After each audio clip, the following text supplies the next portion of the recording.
कॉलेजमध्ये असेल, मंत्रालयात असेल, कार्यक्रमांमध्ये असेल, कुठल्याही शासनाच्या कुठल्याही कार्यक्रमात जे पहिलं महाराष्ट्र गीत आता वाचतंय ते मी अवधूत असं काय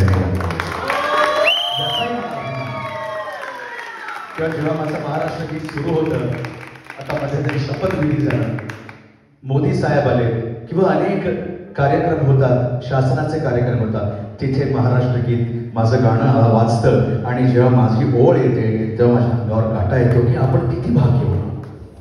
साहेब जास्त बोलतोय का? मग जास्तच बोलतो आता.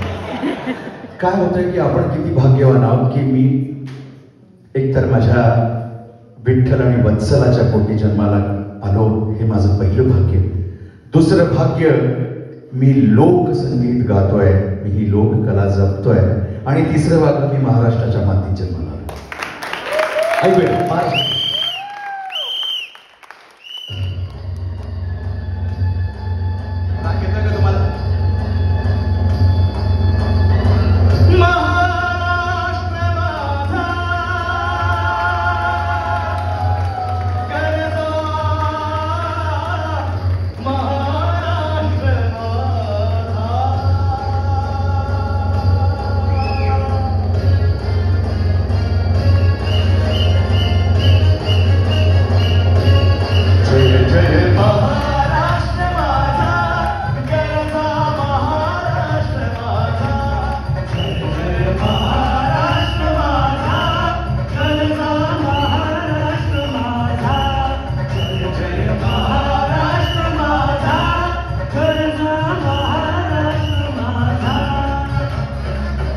बाबर